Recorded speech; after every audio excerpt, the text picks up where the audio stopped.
Welcome to week 105 of Santa Barbara. Hello. This is episode 507 of our podcast. Misha and Dianne watch Santa Barbara, and the episode originally aired July 28th, 1986. And it is the 251st episode of the second year of Santa Barbara. We are almost at the end of year 2. And we saw a lot of Santa Barbara alumni in our evening TV watching this last few days. We were watching, I think it was the season 1 finale of Canon, and Burke Devlin was on it from Days of Our Lives, future Anthony Tennell from Santa Barbara. And I'm blanking on the actor's name. No? Okay, we'll move on. James Hong. I don't know if I mentioned, we saw him in a 1959 episode of Tightrope.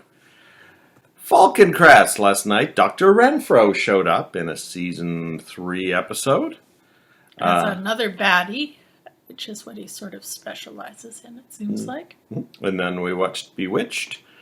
We're getting towards the tail end of season 5 on our DVD set, and Lloyd Bachner showed up as a witch that was dating Samantha's cousin Serena.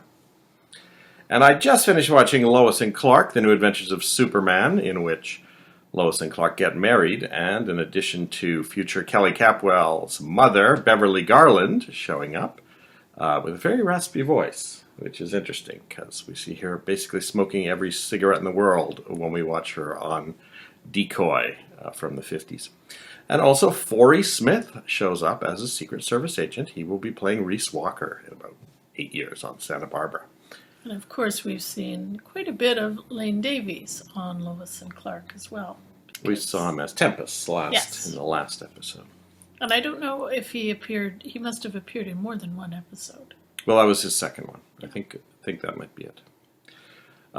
So, wow, quite a lot of off-screen goings on. But now into the episode. Kelly is dragged away from Pearl's room.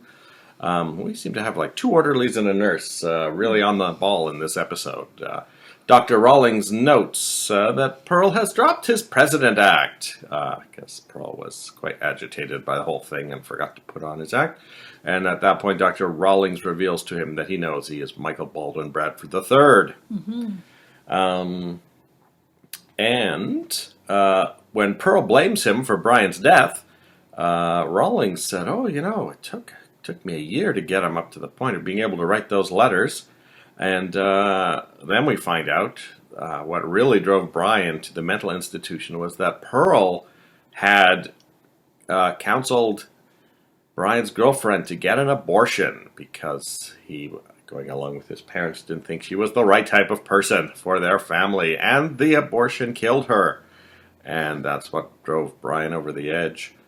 And Dr. Rawlings says that after Brian was finally getting better, he went back home for Christmas one year and came back having undone a year's worth of work, thanks to Pearl and his parents, and 3 weeks later he killed himself. So far from being the closure that Pearl needed on his brother's death, this has actually seemed to reopen everything and reframed it all back to being Pearl's fault. Yeah.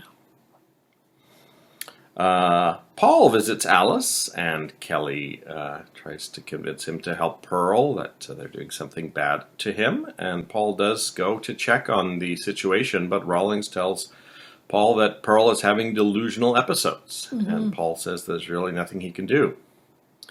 But at least we have one of a potential person who could help Pearl in a future episode if things go askew. Rawlings tries to get Pearl to admit that he's responsible for his brother's suicide. Kelly avoids taking her pills and returns to Pearl's room, and when Rawlings turns around to deal with her, Pearl attacks him. This is just the excuse Rawlings needs. A team of orderlies and nurses appear magically once again and restrain Pearl. And I think Rawlings says Pearl's going to have to be in restraints from now on.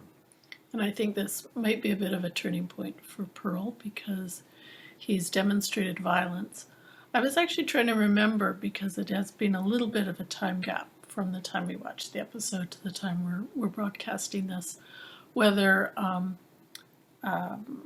Paul was actually there when Pearl attacked Rawlings or not. Well, Pearl attacked him at night in his office, right? Or he didn't actually attack him there, right? Rawlings attacked Pearl by smashing him over the head and then No, but later on when Pearl attacks Rawlings. I don't remember. But I was just thinking, if Rawlings wants to do a little more damage to Pearl, having a violent episode like this is going to give him an excellent excuse to do so. And if it was witnessed by Paul, which neither of us can remember right now, that would give him even more reason. Then he probably would not be in legal jeopardy for doing that if it was actually witnessed by a police officer. I think Paul had left it at that point, but this was witnessed by the nurse and the two orderlies. Yeah. Ted is at the Orient Express, and he approaches the girl with the ribbon and flower in her hair. She says she's not Roxanne, and that her entire sorority is there today wearing a ribbon and a flower in their hair.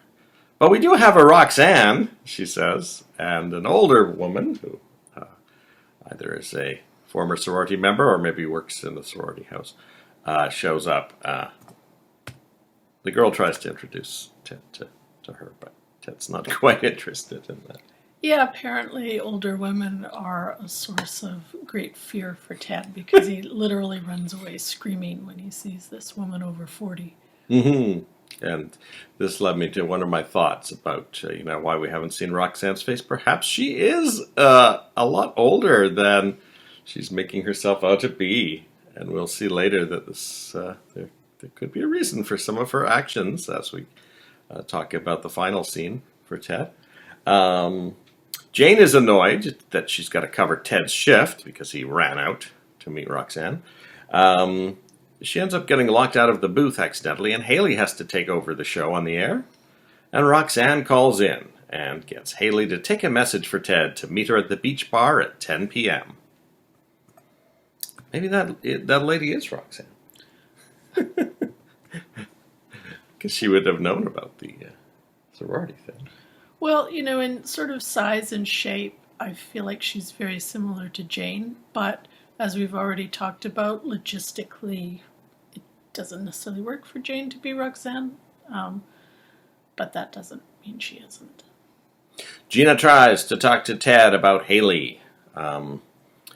They hear Haley on the radio, which happens to be playing at the bar at the Orient Express, and they both rush out when they hear her talking to Roxanne on the air.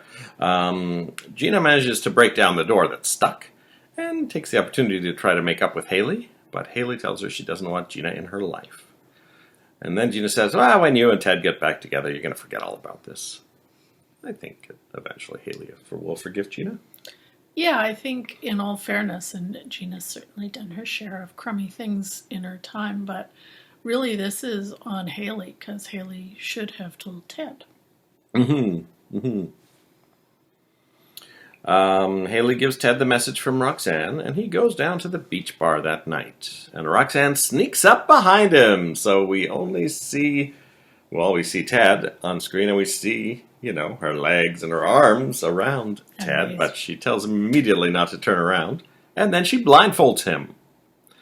And that got me to remember my second theory when I was originally watching this, is that I was reminded of the episode of St. Elsewhere that we've been watching. There's a girl in there with very deforming tumors on her face, and I'm wondering if Roxanne has some sort of deformity, and that's why she does not want Ted to see her face, because she apologizes for tricking him this afternoon and says, I promise you a night you'll never forget.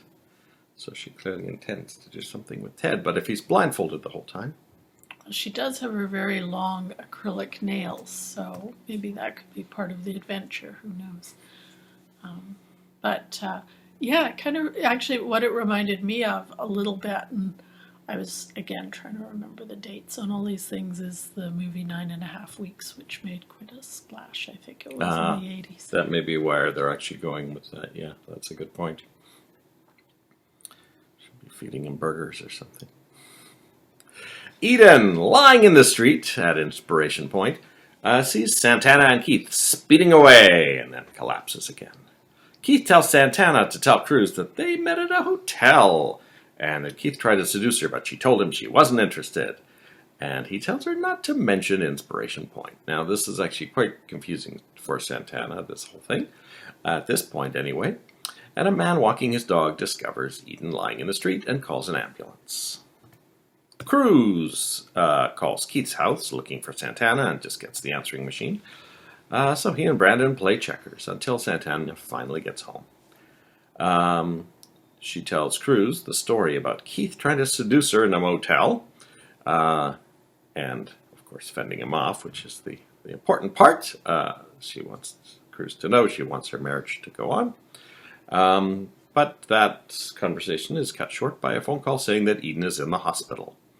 And after dropping Brandon off at Rosa's, they rush to the hospital. First thing Keith wants to know is if Santana mentioned Inspiration Point to Cruz. Santana, of course, is still very confused, but then Cruz comes out and says Eden was struck by a car at Inspiration Point. And Santana suddenly realizes that not only did she strike Santana with the car, or Eden with the car, but that Keith must have seen her when he got out to look around. Yeah, and this was something that kind of took me a little bit of time to put together too, because at the beginning of the episode, Keith very deliberately gets out of the car, very deliberately looks around, and it's only after he's given the all clear and they leave when we see Eden lying there. Mm-hmm. And then, of course, he comes back and we actually see him peeking through the bushes while the dog walker discovers Eden lying there. Was it then, or was it when she was being loaded into the ambulance? Or both? He was definitely in the bushes. Yeah, but it might have hiding. Yeah, I mean, so he's obviously aware. I wasn't sure how aware he was, whether it was Eden lying there. I feel like he knew something was hit anyway. Yeah, it'll be really interesting to see how he plays this out. Yeah, they're piling a lot of stuff on Keith. Like they want to make sure this is a bad guy. Week after week, he does something more and more horrible. And will he try and shut Eden up if he thinks that she can maybe identify him? Or, I mean, really, she's his best ticket to really breaking up the relationship between Santana and Cruz. So, he could play it either way, really. Mm-hmm. Well, when Cruz comes out to confront him about the story Santana told about the motel, Cruz ends up punching Keith in the jaw and... no, Keith grins first. I have to say, Keith does this grin that is quite intriguing, and that causes Cruz to punch him. And then, sitting on the floor, Keith says, I'm planning to stay away from your wife. So maybe this does truly signal at the end for the Keith-Santana thing, especially, I think, from Santana's standpoint. The fact that he hid from her that she ran over Eden, I think, is probably the end of that. Wow, we still got a reunion coming up, though. That's true. But there could be something else that comes out at that point. Eden regains consciousness, so they all pile into her room, and she says she heard a car horn, and then an out-of-control car hit her, and that she saw the car as it was coming towards her. She doesn't say she saw the person driving the car, but of course that's what Keith and Santana are worried about in the corner up the hospital room.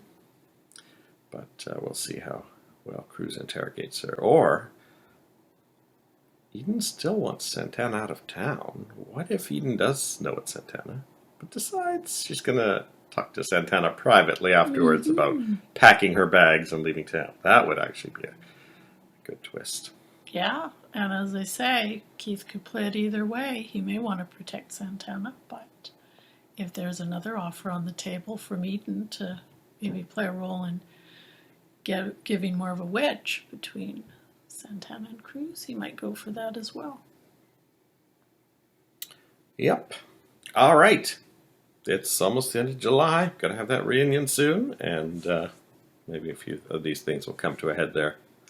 We had a full cast credits this time around, and not unexpectedly, Harley Jane Kozak is no longer in the credits as Mary Duval McCormick. Still there is John Lindstrom as Mark McCormick in the full credits, so maybe his contract just hasn't completely expired, and like some of the others, he'll just be in the credits until contractually no longer required to be there. And a shocker, someone else is missing from the credits. Do you have any idea who? No, I remember reading them very quickly to you, but I was just trying to get them all out, so I actually did not process who was or was not in the credits. Who do you think might be suddenly gone? I have no idea. You always ask me these things, and I never have idea. All right, I'll give you another clue. They were in the very first episode, so it's not Nick, and it's not a couple of the other, ones that we've been predicting would be vanishing soon. Louise Sorel is no longer in the cast of Santa Barbara. Interesting. So that actually surprised me, and I wonder if Lionel's going to get a telegram from Tibet saying an avalanche swallowed up Augusta and that, what was that couple that they were meeting there? Do Hamels or something? He'll probably come dragging back after a horrible, horrible cruise with his in-laws. Mm-hmm. Yeah, so that was actually quite a shocker, and we'll see how well they... I thought this cruise Tibet thing was weird, when it came up, so maybe that is why it's so odd, because it's really just there to figure out a way to get Augusta missing and presumed dead or something like that. Now we know from hearing interviews with Louise Sorel that she actually, I think, does at some point return to Santa Barbara. I wasn't sure when all the dates were, so I'm assuming if she's gone, she will be back, or at least her identical twin sister, or some doppelganger with a mask, a la Days of Our Lives. Well, just as we noted Melissa Brennan's appearance on Days of Our Lives after she left Santa Barbara, we have Louise Sorel. We'll keep our eyes out for what Louise Sorel does next. And that is it for episode 507 of Misha and Dianne Watch Santa Barbara. We will be back after we watch episode 508. We'll see you then. Bye-bye.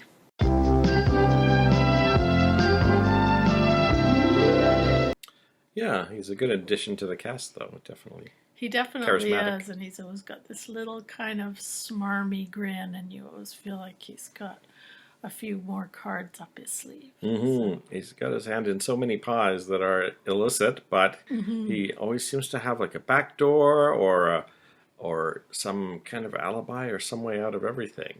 Even this brief thing today that he didn't have time to plan ahead for with Santana, he's a couple of moves ahead. To try and make sure that neither of them are, implicated. That all, of course, kind of rests on Eden not really knowing that it was their car. And when she's alone with Cruz at the airport, she doesn't say, "Oh, it was Santana and Keith." Yeah. So, but maybe she is keeping that as a card to get Santana out of town. Mm-hmm. Cruz explicitly told her not to call anyone or tell anyone where she is from the Caribbean. So if she does know it was Santana and tries to call her from the Caribbean, that actually might mean Keith could find her there too. So I don't know. I think Cruz has even said it twice. So I'm thinking something may go wrong with Eden's time in the Caribbean, or maybe it's just time for a vacation for Mercy Walker, because it's been 2 years. Well, she joined late, but Augusta and Lionel are on vacation, so probably a lot of the actors' contracts have just come around, and maybe that's why we're seeing a bunch of people, even Cece, not in this episode. Don't know how long he's gone for. Well, that is it for the second last episode of year 2. No, the last episode of year 2, because tomorrow is July 30th. So we'll be starting year 3 of Santa Barbara. So we will be back after we watch episode 509 of Santa Barbara. We'll see you then. Bye-bye. Welcome back. Hello. We finished episode 508 of Santa Barbara, which originally aired Tuesday, July 29th, 1986. We watched the first episode of Season 2 of Canon the other day, and Marge Doucet was on. She will be showing up eventually as Mason's mother. Mm-hmm. Sophia and Brick arrive at the hospital. Cece got called out of town, they tell us, on an emergency meeting. Brick tells Sophia to save a dance for him at the wedding. She was a bit worried that Brick was concerned that she's marrying Cece again. And Sophia tries to find Ted. Eden tells Cruz, Santana, and Keith that she saw the car that ran her down, but it was blurry, although she thought she had seen it before, and that it had square headlights. Santana worries that she has a car in the garage that matches Eden's description, and Keith says there are thousands of cars that match it. And then alone with Eden, Keith points out to her that Cruz forgot to ask her what she was doing up at Inspiration Point. Mm-hmm.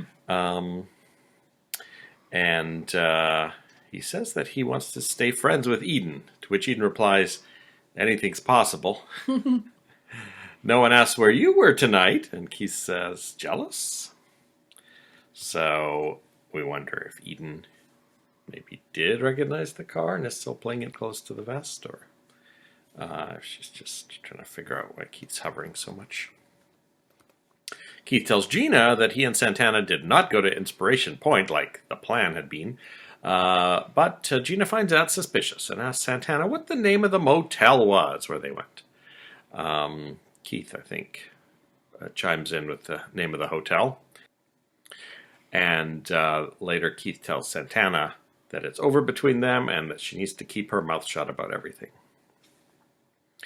Gina is worried that Eden thinks that she set her up because she's the one who sent her up to Inspiration Point. But I think Eden convinces her that she doesn't really think that. And then she tells Eden that she called the hotel and they actually confirmed that Keith and Santana were there. And her cookie business has slowed down as all of America is on a health kick. So this may be the end of the Mrs. Capwell's cookies subplot. Yeah, I guess we'll have to assume from all of this that Keith has some kind of an understanding with the manager or whatever of this particular hotel, because as we know, he wasn't actually there. Mm-hmm. Sophia intercepts a note from Gina to Eden, and Gina spots the engagement ring and is quite upset that Cece and Sophia are getting married. She says, I'm not Pamela. I won't roll over and play dead while Sophia steals my husband. She says she's going to get her husband back and her son, and Sophia will be out in the streets. I wouldn't put it past her. Yeah. Back at the beach bar, Roxanne turns on the radio, and of course Ted's blindfolded, so she feeds him ice cubes, and then later whipped cream-covered strawberries. Ted wonders why Haley is on the air tonight. Haley announces that Ted is on a date with Roxanne. So surely a lot of listeners will be excited to hear how that went. Cruz tells Santana he's setting up a guard for Eden because someone might have tried to kill her. In actuality, he takes Eden to the airport so she can fly to the Caribbean. Ted's friend, Chuck Taylor, shows up at the radio station looking for Ted. Haley tells him Ted is on a date. With Haley, he says, and Haley says it's Roxanne now. Brick arrives looking for Ted. Haley tells him he's at the beach bar, and she tries to give Ted a little heads up that Brick is on his way, but by then Roxanne has turned off the radio. Brick arrives, and in the confusion, Roxanne vanishes before either Brick or Ted can see what she looks like. Until next time, Teddy boy, she says. Eden and Ted are happy to see Sophia's engagement ring. Ted wishes he was getting along better with Cece. Eden says the wedding is going to be the biggest party Santa Barbara ever had. So now we've got two parties to look forward to, the class reunion and the wedding. I feel like neither will go as planned. Cruz tells Santana he's setting up a guard for Eden because someone might have tried to kill her. But in actuality, he sneaks Eden out of the hospital and takes her to the airport where she flies to the Caribbean. Jane takes a message from Roxanne. Haley says, I had to go in the air because you were nowhere to be found. Jane tells her that she was pretty awful on the air. She and Ted have both taken speech courses, unlike Haley. Haley locks Jane out of the booth and puts on I'm So Mad I Could Spit by the Punk Tones, which of course is a reference to the I'm So Mad I Could Spit Santa Barbara ad campaign that aired a little earlier in the year. Ted arrives, and Jane wonders if Roxanne was 50 years old, but Ted says, maybe, I was blindfolded. Ted takes over for Haley, who goes home. At the end of a long shift, Jane asks Ted if he wants a cup of coffee at the diner, and he says he's going straight to bed. So Jane says, okay, Teddy boy, good night. And Ted notices that she called him Teddy boy, just like Roxanne did. So your theory that perhaps Roxanne is Jane might have some evidence. Haley says Jane was nowhere to be found during that whole shift, and now everyone's calling him Teddy Boy. And I noticed that Jane purportedly gets a phone call from Roxanne, but we don't actually hear Roxanne's voice. We just see Jane on the phone with someone she says is Roxanne. Interesting. Haley shows up at Gina's. Gina's crying after her encounter with Sophia. And Haley says she hates living in her apartment and is about to lose her job. Gina gives her a cookie, saying, I got to get rid of these. And then, of course, Gina says, oh, of course, you can get Ted back. Sophia got Cece back, so it's easy to do. And then Haley is annoyed as Gina tries to spin another scheme for her to get Ted back, and she storms out. The phone rings, and Gina picks it up and says, what do you mean do I have insurance? Food poisoning? So that may be the nail in the coffin for Mrs. Capo's cookies. Oh, that was a hard to summarize episode because people were running all over the place. I really enjoy the dance that Keith does with almost all the characters, with Eden and with Gina and with Mason. Ironically, to me, he has the least chemistry with Santana. Just because they're not on the same kind of level of playfulness.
For the second year of our podcast, I wanted to do a new version of the theme song. and I thought it would be fun to do it in 3/4 time on an accordion, but I didn't actually have an accordion last time, so I did it on the synthesizer. For year 3, I was thinking a clarinet might sound good, and I found my old clarinet in the back of my mom's closet. Unfortunately, when I took it in to be cleaned, it was discovered that 35 years of decay had made it unusable. So I did also pick up my accordion while I was there, and I noticed that it had a clarinet option. So I am going to use the accordion to simulate a clarinet for our season 3 theme song. But first, let's do the closing theme song for season 2 on a real accordion.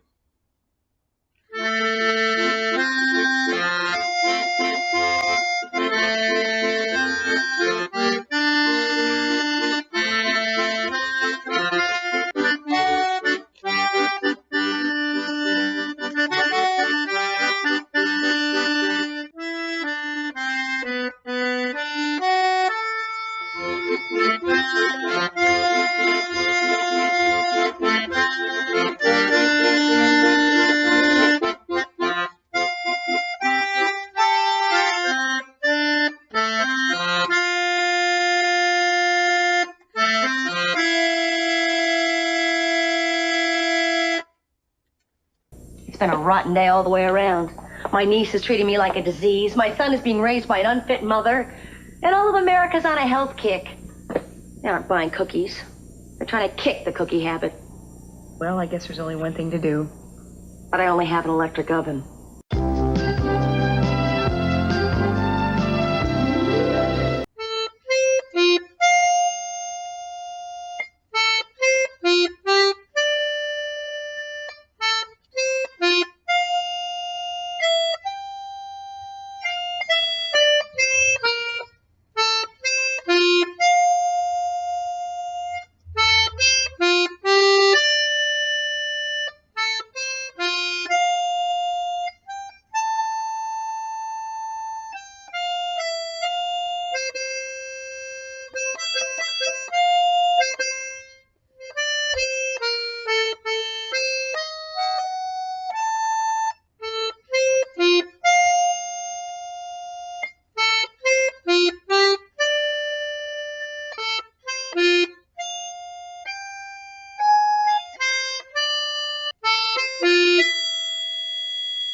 Welcome back. Hello. We finished episode 509 of Santa Barbara. Originally aired July 30th, 1986, Wednesday. So the first episode of season 3, or year 3. We forgot to mention at the end of the last episode that the announcer on NBC mentioned the A-Team and Hunter, but also that a lot of people are ruining their lives with crack for an NBC News special report. So maybe Santana's storyline isn't very far-fetched. It's timely for 1986. Mm-hmm. And I glossed over something in the last episode that I didn't think was important, and now it's come up. So at one point in the episode, Cruz gets a report that last night they had pulled over a woman for drunk driving. Mm-hmm. Well, we learn who that woman is in this episode. But let's talk about Pearl first. He meets a guy in room 723 who mistakes him for his brother. So he met someone who knew Brian. And the guy tells Pearl that he was surprised when they said that Brian had killed himself because Brian was afraid for his life. And it was related to something called Macintosh. So we now have a new subplot for Pearl to investigate if he survives the episode. Before Pearl can question him further, Dr. Rawlings arrives to take Pearl in for electroshock therapy. Kelly senses that something is terribly wrong and sets out to rescue Pearl. She kidnaps Nurse Hodges and organizes a distraction so she can get into the room. Pearl tells her about the guy in room 723 and also says to forget about him because he's not worth it. She kisses him on the cheek and says, "No, you're worth it." So maybe our thoughts of the fact that they're trying to pair up Kelly and Pearl romantically after this is over. Maybe this is a seed for that. Maybe. I still don't think that necessarily bodes well for Pearl because Kelly's lovers don't generally end up doing very well. Dr. Rawlings returns to start Pearl's treatment. Keith discovers that Cruz has sent Eden into hiding. Julia was the woman that was pulled over for drunk driving last night. That's a shocker. Completely out of character, I think. Everyone's shocked that she did it. Brick shows up to help her. He's shocked, of course, that she was drunk driving. And Cruz is angry with her for driving drunk. But he also hopes she might have seen the driver who ran down Eden because they pulled Julia over only half a mile away from where the hit and run was. But Julia says she was so drunk she didn't even know that she was drunk driving. So maybe Julia will start remembering things in a future episode. Yeah, and I was a little concerned at first, and I think Keith was kind of going this way with it, that Julia would somehow get blamed for Eden's accident. But Cruz sets the record straight with her really quickly before she agrees to any deals, and he says, no, we know it wasn't you, and he explains about the damage to the car, which he would expect to find, and it's not on her car. At one point Keith is looking at Julia, and I thought, oh, he's going to frame her for it. But we find out later that he was actually thinking of something else. The forensic report is delivered to the beach house, and Santana reads that glass from a broken headlight was found at the scene. She checks her car, and lo and behold, her leftmost headlight is smashed. She hides the report and tells Keith that she's going to tell Cruz everything. Keith says, no, I'll take care of it. When Cruz arrives home, Santana goes to show him the car, but the damage has been fixed in between scenes by Keith Timmons. So instead, Santana says, oh, yeah, I just wanted to tell you I was going to clean up the garage. Cruz says, you called me home from work to tell me you're going to clean the garage? And she says, oh, and also we're going to have a dinner tonight because I didn't show up for Brandon's welcome home dinner at the Orient Express, so we'll do a do-over today. So Cruz is not too happy about that, but there's a bit of a discussion about their marriage and how Santana wants to repair it. So, and in truth, she is in a very good mood this episode. She's giddy with glee because her headlight has been fixed.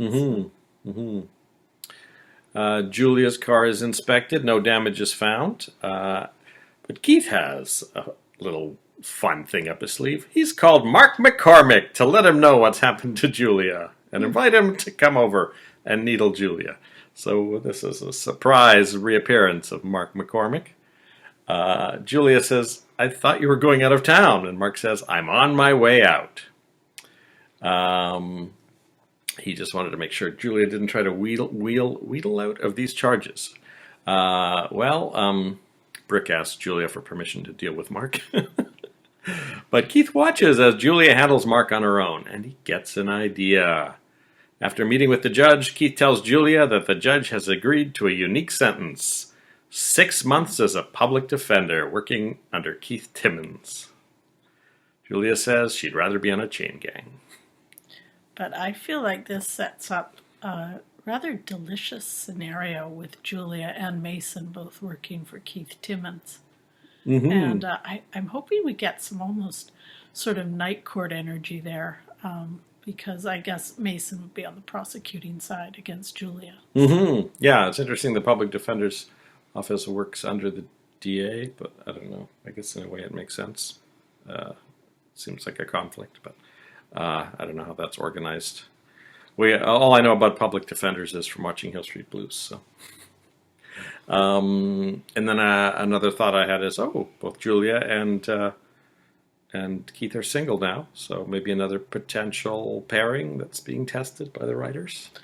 Could be. I mean, Julia and Mason and Keith and Eden and Gina as well are all really fun together in different scenarios. So I'm hoping we'll, at least with these three, we'll see lots of fun scenarios between the three of them. And that's it for this episode. We had a full list of credits, no changes. Mark McCormick is still in the credits, but I can reveal this is his last appearance on the show. He's on his way out of town. And I didn't write down the sanitarium nurse's name, and David Smolka plays inmate, so that's probably that guy in room 723. That if Kelly manages to rescue Pearl, we may find out a little more of Brian Bradford's last days. Well, we did see Dr. Rawlings making the mistake so many villains do, and starting to give a speech before he exacts his punishment. So she may have time. Yeah, he was like, "Oh, I didn't tell you everything about your brother." He starts, so that sentence may be continued in the next episode. That will be July 31st, Thursday episode, number 510. So we'll see you after we watch that. Bye. Bye-bye.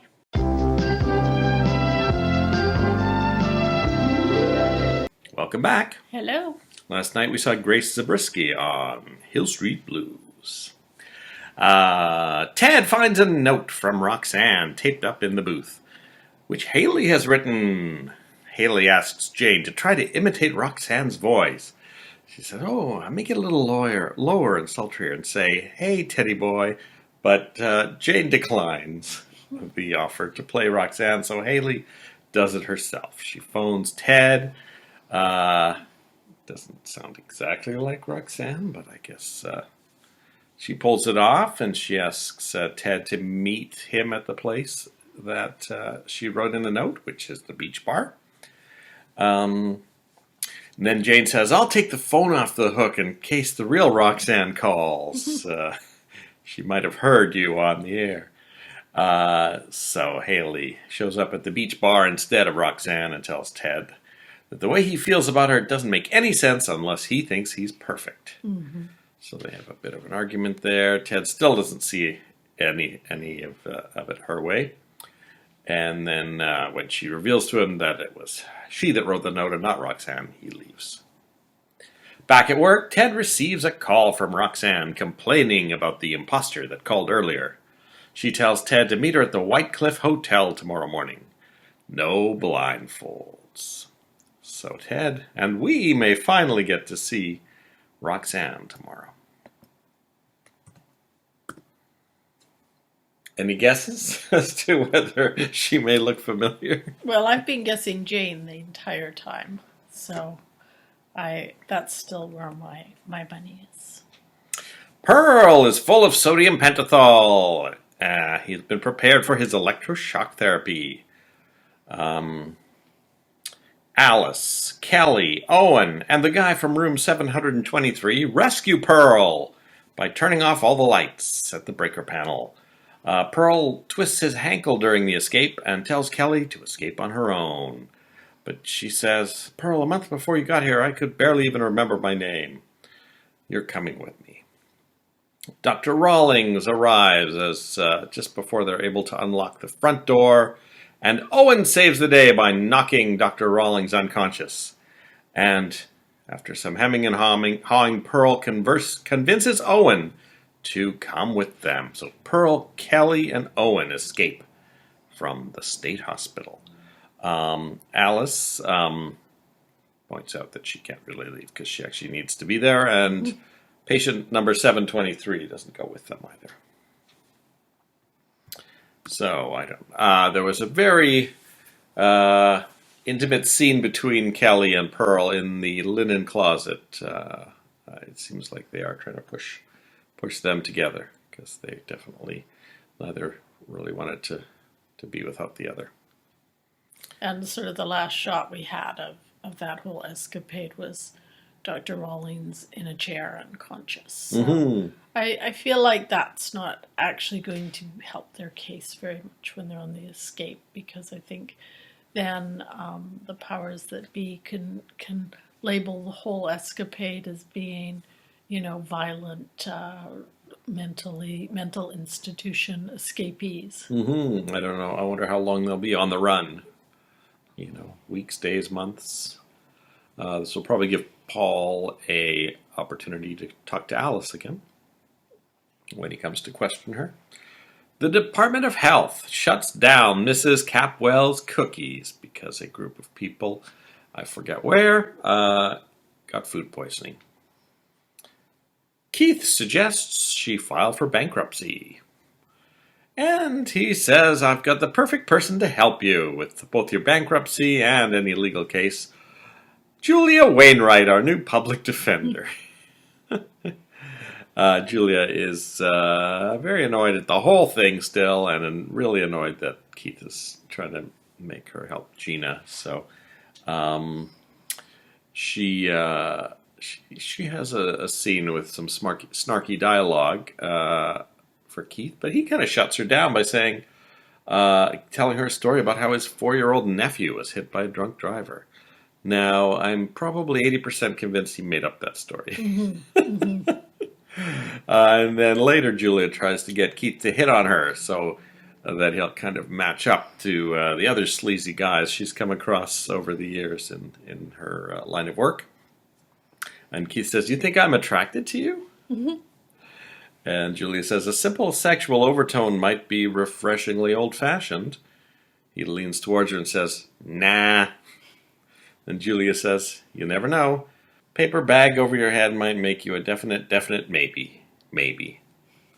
So maybe they're trying to test Julia and Keith together as a couple.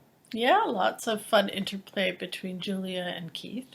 And also a bit of fun between Gina and Julia, who have both been on the show for a while now, but I don't think we've seen a lot of scenes of them together. Mm-hmm. So that's kind of a neat matchup as well. I remember when I was kind of excited when when Gina and Augusta first met that they might become chums who both hated the Capwells, mm-hmm. but it never kind of materialized. Mm-hmm. Sophia wants to get married in November. Oh, that's when the November sweeps are. Cece reveals that he's already had the invitations printed, and the wedding is in 2 weeks. For the August sweeps. Hey, that's okay, because tomorrow's August 1st already. Mm-hmm. Sophia's not as annoyed as you'd think she would be. Well, it's the second time around for them as a couple. So I think she's more worried about, she was trying to calculate, when will Kelly and Eden and Ted all be, mm-hmm. Gathered together. No one seems to have noticed Mason got kidnapped a couple weeks ago. I think that goes with what I was saying. I think a lot of the cast members are on holiday. I think Mason's probably on that list too. Gina shows up. She tells Cece about the food poisoning incident and says, because your name's Capwell, and I'm your ex-wife, you'll probably be named in that lawsuit too. So maybe it would be just all for the best if you offered everyone a settlement. It's probably less than Sophia spends on flowers in a week. Mm-hmm. Well, Cece declines to pay off her potential lawsuit and says, you know what they're calling you? The Mrs. Capwell Cookie Monster. And then Cece tells her that she'll be receiving an invitation to their wedding. So I thought, is he just trying to needle Gina? Sophia also is a little worried about inviting Gina, but Cece says, well, I can't really tell Brandon that I didn't invite his mother to the wedding and have to explain it, so I figured that'd be best. I'm really looking forward to all of the things that might go wrong at this wedding. Of course, it's during sweeps as well, and we have a lot of potential trouble, obviously, from Gina. I'm actually hoping that the woman who dragged Mason away might be his mother, Pamela, and that she might make an appearance and disrupt this wedding as well. Been 2 years they've been teasing Pamela, and we still haven't seen her. Yeah. And they did just mention her recently with when Cece's brother was in town. Gina has a fantasy of living in the Capwell mansion with Haley. Cece shows up, a destitute bum who begs her for handouts to feed his family. She opens the safe and hands him the bag of tainted Mrs. Capwell's cookies. He takes a bite and falls dead. It's funny because the two characters we've seen having really vivid sorts of dreams like this are Mason and Gina. And I mean, we did see some fantasies that Eden was having about Cruz at various points, but I think the really over-the-top ones so far have been Mason and Gina. Mm-hmm. And I think they kind of lean into this in the future, because I think NBC's pushing them to do some crazy stuff to try and get the ratings up. So I think. And also remember, this is the era of the music video, so people are kind of primed to expect these weird sorts of little vignettes as well, like they might see in some of the videos at that time. Gina then has another fantasy where Cece is waiting at the bottom of the stairs in his tuxedo for Sophia in her wedding dress to come down the stairs. Suddenly, Sophia pitches forward, and Gina is standing there, also in a wedding dress, having pushed Sophia down the stairs. A bouquet comes out of nowhere, and Gina catches it. And Cece looks down at the dying Sophia and decides, I'll go with Gina, and takes her hand. And Gina seems to like the idea of this fantasy. So we will see if Gina gets any fun ideas about disrupting Sophia and Cece's wedding from her fantasies. And that is it for this Thursday episode's events. We had cast credits, but there are no change since last time. John Lindstrom as Mark McCormick is still listed, so probably running out the clock on his contract. And I think, as you pointed out, that he's running out the clock on this contract on Santa Barbara at the same time as in our timeline, he's running out the clock on his contract on General Hospital. Yeah, I've just been seeing the last few days something about his character leaving General Hospital. So, we'll be back for the Friday episode, the 1st of August, 1986, after we watch episode 511 of Santa Barbara. See you then. Bye-bye. But maybe someone tampered with the packaging, just like they did with those capsules on the news. Maybe they used a syringe or some poisonous powder. I don't know how those crazy people work, but think about it. What better way to ruin you? Someone is plotting to ruin me by injecting drugs into your cookies? You know what the newscasters are saying about you? The Mrs. Capwell Cookie Monster.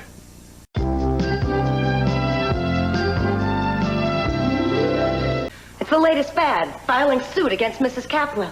Well, it doesn't matter, because pretty soon I'm going to have enough money to pay them all off. You and your pipe dreams. You have no more right to the Capwell name than you had to my cookie recipe. You are a thief, Gina. Nothing but a common thief. Nothing about me is common. Welcome to episode 511 of Misha Dianne Watch Santa Barbara. Hello. We saw the 511th episode, which aired Friday, August 1st, 1986. And last night we saw Lloyd Bachner on something that we were watching. Cannon. CC Capwell number 0. Joe Stern is called. Who's Joe Stern? I don't know. We'll probably never see him. But Keith calls Joe Stern because he swiped one of Santana's allergy pills and he wants it examined. So not only does he think that maybe it's reacting with alcohol, but maybe it's something it shouldn't be. Now, I don't know. Keith seems pretty clever. I don't know if he could think that someone has purposely replaced them. I mean, if so, Gina's the first suspect. So I don't know how on the ball Keith is. Yeah, and I'm wondering how he'll use it. So would he use that information for Santana's benefit, or would he use it as leverage against her in some way? Well, the good thing is we'll get the results, and finally someone will figure out that Santana's been taking crack. Cruz has Julia hypnotized. I don't remember if it's the same hypnotist we had last time, but he had white hair, so they were... I wonder how many hypnotists are really employed by the Santa Barbara Police Department. On soap operas, you always need a good hypnotist. Julia remembers that a maroon car was weaving all over the road that night. Then a witness turns up who saw that the maroon car was driven by a dark-haired woman and that it had a T in the license plate. And he does not recall if there was a passenger.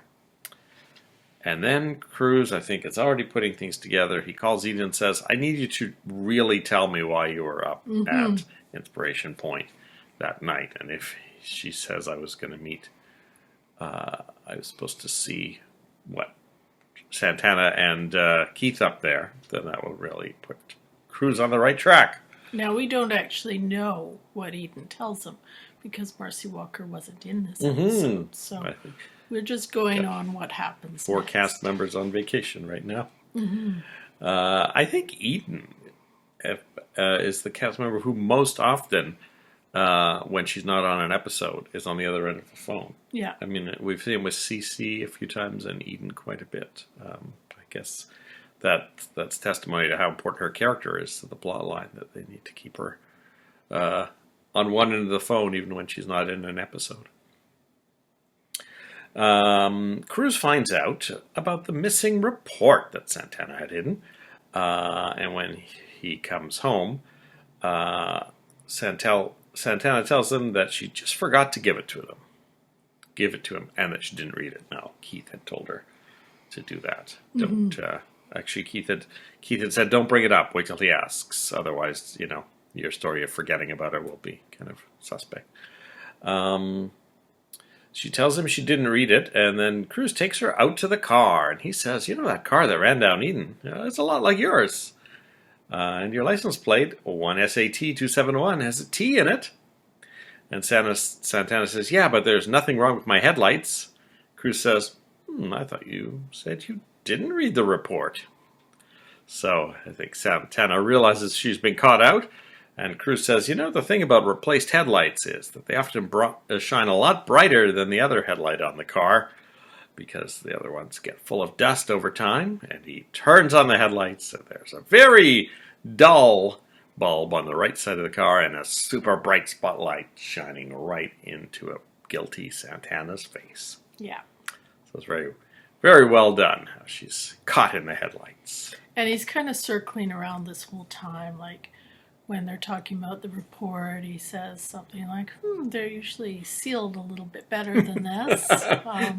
So he's kind of circling around and slowly ensnaring her. Mm-hmm. But Keith had also said, don't tell him you read it. So I think that was probably wise overall, but in this situation it didn't help. So, yeah, do you think Cruz will be arresting Santana in the next episode? I don't think he will arrest her, but I think he will maybe try and use whatever's going on as leverage against Keith, perhaps. Because he's got to think Santana didn't get this headlight replaced on her own. So, yeah, maybe that trail will lead to Keith. Yeah. And maybe he won't put it all together until the night of the reunion. Gina tries to visit Kelly, but Rawlings says she's at a delicate part of her treatment and can't have visitors. As Gina leaves, she runs into Alice, who reveals to Gina that Kelly escaped. Mm-hmm. Now, Gina is her usual brusque self with Alice, who timidly pulls on her sleeve. Don't be pulling on people's sleeves. Kelly. What about Kelly? Come on, spit it out. Tell me. Exactly the opposite if you were in a mental institution and there was a patient trying to tell you something who's clearly very shy about talking. So Gina may have undone several years' worth of therapy in that one conversation. But now, this is where I think we might have seen a little difference in style between the first and second version of the Gina because I think the first version would have been a little more wheedling and manipulative with Alice. So Gina marches right back into Dr. Rawlings' office and says, you forgot to tell me that Kelly escaped. So Dr. Rawlings tells her all about it, apparently, because when Gina barges into the Capwell mansion, she tells Cece and Sophia that Kelly escaped along with 2 other patients, and one of them was Pearl. Courtney, who has just returned from Boston, confesses that it was Pearl and that she's in love with him.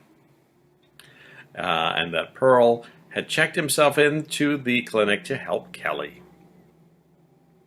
Now, Gina had promised to find Kelly before anyone else in exchange for this information from Dr. Rawlings about the true story.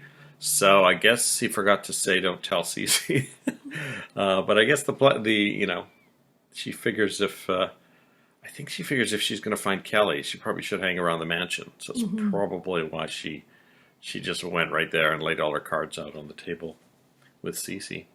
Cece immediately calls Dr. Rawlings, who claims that, oh, I've got everything under control, no reason to call the police yet. We usually give these things 24 hours. These things usually work out. And so he asks Cece to wait until evening before getting the police involved.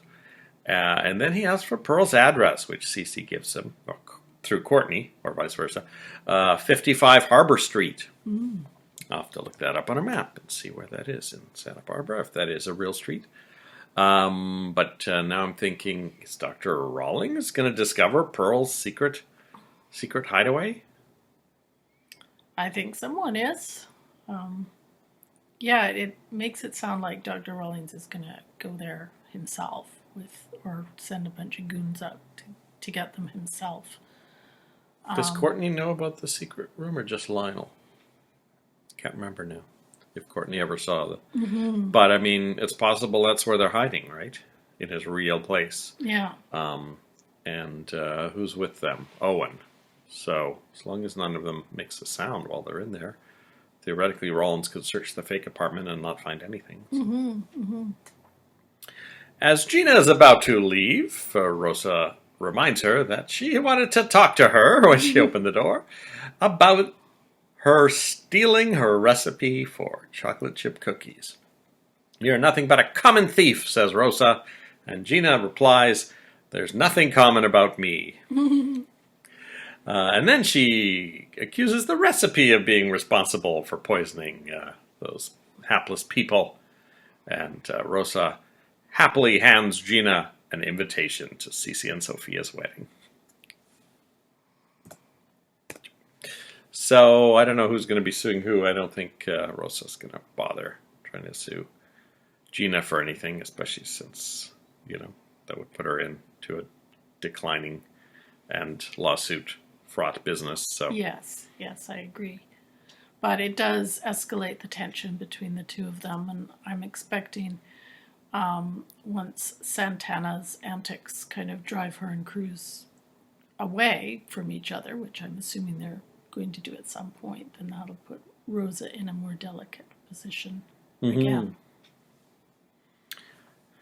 When Ted shows up at the motel, he finds that Roxanne is in a room across the street at another hotel and has left him a pair of binoculars. She dances for him with the blinds partly closed, obscuring a full view of her face, and she seems to be stripping at first, and then she phones Ted and asks if he likes the show that she's putting on for him. And Ted says that he wants to meet her in real life and that he's coming across the street right now, which somehow it looks like Roxanne hadn't anticipated, because Roxanne kind of panics and runs out. And unfortunately forgets something, I think her purse.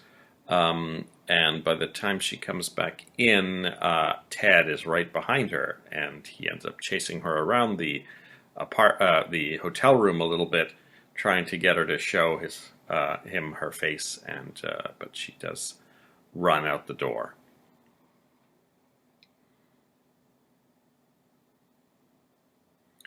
Then, when Ted goes back to work, or goes to work, because it's morning, I think they said, Roxanne phones and says, you know what, let's just end this. This is over. And hangs up. So Ted seems like he's blown a good thing. And then Roxanne takes off her blonde wig and says, goodbye, Roxanne. Hello, Jane. You can do it all on your own without her help. So, yes, you were correct. Jane is Roxanne, no matter how much I tried to obscure that fact from you. It was not really that difficult to calculate. I mean, especially since the episodes that had Roxanne in them also had Jane in them. And they only ever have a certain number of actors on a set for an episode. So one thought that comes to mind is, does Jane have a split personality? I mean, when she said Roxanne was on the phone a couple of episodes ago, was she covering for her fake persona? Or did she really think Roxanne was on the phone with her? That will be an interesting question as to what exactly is the nature. Is it just a disguise, or is it more than that? Because she seems to have, decor in her apartment that seems to be a Roxanne-style apartment that we did not see in the apartment that she shares with Haley, unless there's, a room of that apartment that Haley hasn't seen that's all decked out and for the Roxanne character to hang out in. Yeah, and I think, especially considering that we're heading into sweeps, perhaps an even more salient question is Roxanne/Jane dangerous? That is another question. Will she end up kidnapping Ted Capwell? Or threatening Haley, which again would take us back to the Play Misty for Me plotline. That is true. We will see how dangerous Jane is to our beloved Haley and Ted. It is August 1st, so we are the August sweep should be starting soon, or maybe they started today. Next week is the 106th week of Santa Barbara, and we will be back after we watch episode 512, which aired Monday, August 1st, 1986. We'll see you then. Bye-bye.